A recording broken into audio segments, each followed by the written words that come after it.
जिसके लिए कही है।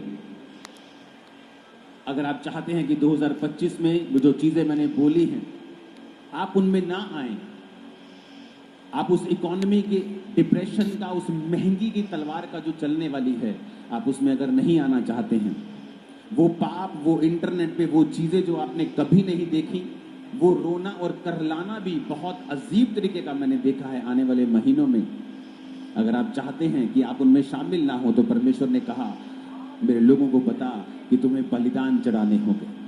पुराने नियम में बलिदान चढ़ाए जाते थे, लेकिन नए नियम में अलग बलिदान चढ़ाए जाते हैं। दूसरा राजाओं 17 उसकी 36 में लिखा, परंतु यहोवा जो तुमको बड़े बल और बढ़ाई हुई भुजा के द्वारा मिस्र देश से निकाल ले आया, उसी का तुम भय मानना, उसी को दंडवत करना और उसी की बलि चढ़ाना। परमेश्वर ने कहा उसको बलि चढ़ाना, बलिदान करना। जब भी आप प्रभु के सामने, प्रभु बुलाता था कि तुमने पाप किया है, आ जाओ पाप बलि लेके आओ। कभी नहीं कहता था कि आके सॉरी बोल दो, सॉरी गॉड, सॉरी परमेश्वर।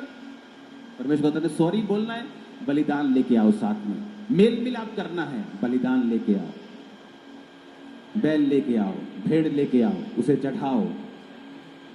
लेकिन नए नियम में बाइबल कहती है प्रभु यीशु मसीह एक ही बार कुर्बान होके हमारे लिए बलि चढ़ गया। अब हमें उन कुर्बानियों की जरूरत नहीं कि हम भेड़े और बैलों को लेके जाएं। लेकिन अभी भी बलिदान की व्यवस्था चेंज नहीं हुई है। लेकिन अब कौन से बलिदान है जो परमेश्वर चाहता है हम चढ़ाएं? वो बलिदान हमें नए नियम में मिलते हैं।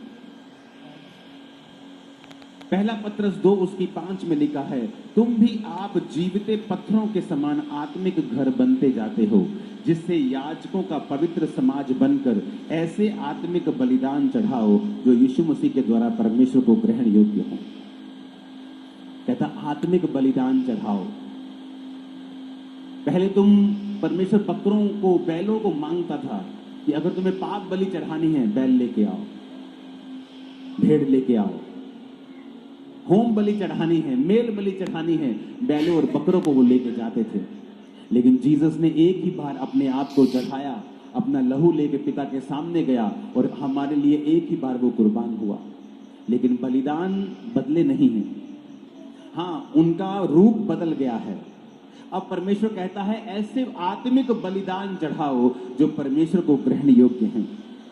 रोमियो 12 उसकी 1 आयत में लिखा है, इसलिए हे भाइयों मैं तुमसे परमेश्वर की दया स्मरण दिलाकर विनती करता हूं कि अपने शरीरों को जीवित, पवित्र और परमेश्वर को भावता हुआ बलिदान करके चढ़ाओ, यही तुम्हारी आत्मिक सेवा है।